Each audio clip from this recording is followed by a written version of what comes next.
At St. Therese Villa, it's business as usual, despite what Friends of Medicare is calling an appalling lapse in care, after revealing that earlier this month, one of the residents, a disabled woman with dementia, had been bitten on the face by a mouse.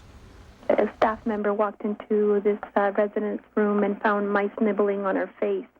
The mice had drawn blood, and so she was medically treated. Friends of Medicare says staff had been expressing concerns about mice for more than a year, and they say there's been an ongoing issue with bed bugs. We spoke to a former employee who says she quit her job out of frustration. She says staff were reluctant to approach management for fear of being fired. And you were threatened, you were intimidated. If you don't like it here, and those words were said, if you don't like it here, there's other facilities in this city that you could go and work at. Just don't use us as a reference. The operator of the facility, Covenant Health, says it can't discuss specific incidents surrounding residents or patients, but does have protocol in place for dealing with these kind of concerns. Our goal, again, would be to make sure the patient had the appropriate treatment, that the cleaning was at the level it needed to be at, that the family, we have ongoing contact with the family.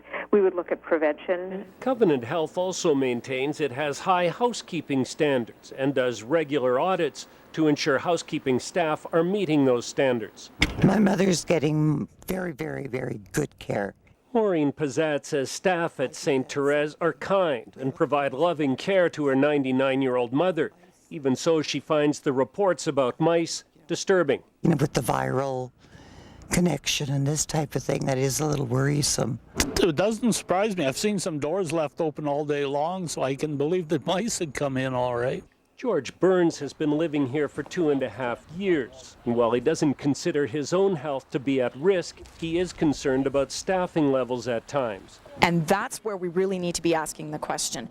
Is it appropriate that for-profit companies are the ones responsible for the health standards and the care of our most vulnerable populations? For Friends of Medicare, the answer is no, and they say the latest allegations warrant a full investigation under the Protection of Persons in Care Act. Terry Vogt, CTV News, Lethbridge. An emergency meeting was held late this afternoon at the facility. As soon as we hear more details, we'll update you. Reaction, though, throughout the community has been swift and strong.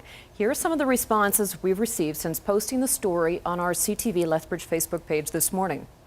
This is Lethbridge, Alberta, Canada, not a third world country. I hope they take swift action here. That was from Louisa. Not caused by staff not working. We applaud all healthcare staff. It's government cutbacks that are to blame, according to Austin. Now, Erica says management should be made to stay there for a month. And the government can close a great facility in Carmagay and keep one like this open, Carla asks. You think us workers want to be in there working, terrified of what we're bringing home or could be bringing home to our families? Of course not. But we still step foot in there to take care of our residents. Do you think if we didn't care, we would do that? That's according to Emma.